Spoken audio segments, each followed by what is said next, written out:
मुख्यमंत्री मनोहर लाल ने शुक्रवार को प्रदेश के लिए अलग गुरुद्वारा प्रबंधक कमेटी के बनाए जाने के उपलक्ष्य में पंचकूला के ऐतिहासिक नाड़ा साहिब गुरुद्वारे में शीश नवाया। इस अवसर पर मीडिया से बातचीत करते हुए मुख्यमंत्री ने कहा कि जिस दिन माननीय सर्वोच्च न्यायालय ने हरियाणा के लिए अलग सिख गुरुद्वारा प्रबंधक कमेटी बनाने के फैसले पर मुहर लगाई थी, उसी दिन उन्होंने निर्णय लिया था कि वे वाहिगुरु जी का शुक्राना अदा करने के लिए अपनी ओर से गुरु ग्रंथ साहिब के अखंड पाठ का आयोजन करवाएंगे।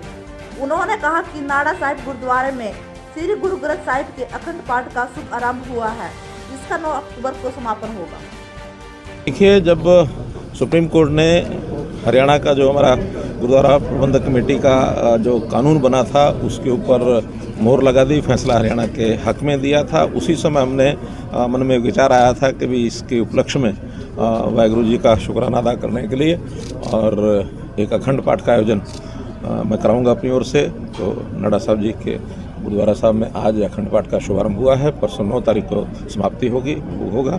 उस समय में उपस्थित रहूँगा और सारी साध संगत जितनी भी हरियाणा की है, खास करके सिख समाज, उन सब से मैंने पहले भी अपील की है, अभी भी अपील कर रहा हूँ कि यहाँ के गुरुद्वारों की सेवा सब मिलकर के करेंगे और गुरुद्वारों के माध्यम से, प्रबंधक कमेटी के माध्यम से जनता की जो सेवा है वो भी सब मिलकर करेंगे। उसमें कहीं कोई किस प्रकार की कठिनाई नहीं आएगी। पहले जो कमेटी बनी थी एडॉक कमेटी 41 मेंबर की, उसके 18 महीने समय दिया गया था।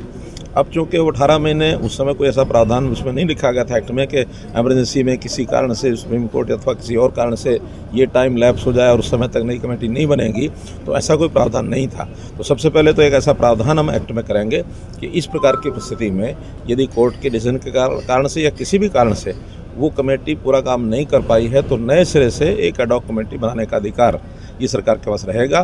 फिर एक नए सिरे से एडॉक कमेटी बनेगी, उसका कार्यकाल भी उसी प्रकार से 18 महीने, या अगर चुनाव की प्रक्रिया उससे पहले पूरी हो गई तो उस समय तक वह एडॉक कमेटी काम करेगी। बाद में जो कमेटी फाइनल बनेगी चुनाव के बाद, फिर वह एडॉक कमेटी सारा जो कामकाज है उस नई कमेटी को सौंपेगी। ये अलग से कहने की आवश्यकता नहीं है। हमने अपनी एक सरकार ने योजना बना रखी है कि संत महापुरुष विचार प्रसार योजना, उस योजना में संतों का, महापुरुषों की जब भी कोई ऐसी बात आती है तो उसी को हम करते हैं। जैसे आज भी महर्षि वाल्मीकि जी की जयंती का दिन आज उसी योजना के अंतर्गत गोहाना में मनाया जा रहा है। मैं गोहाना जा रहा हूँ। श्री रविदास जी का, डॉक्टर अम्बेडकर जी का, भगत कबीर का, संतों का, सिख गुरुओं की, ऐसे जितने भी और भी कोई ऐसे महापुरुष जो आते हैं, खास करके जो ऐसे तबके हैं जो अपने आप बड़े कार्यक्रम नहीं कर सकते, ऐसे तबकों के सब कार्यक्रम जो है सरकार उस योजना से करेगी और वो हमारी एक योजना है।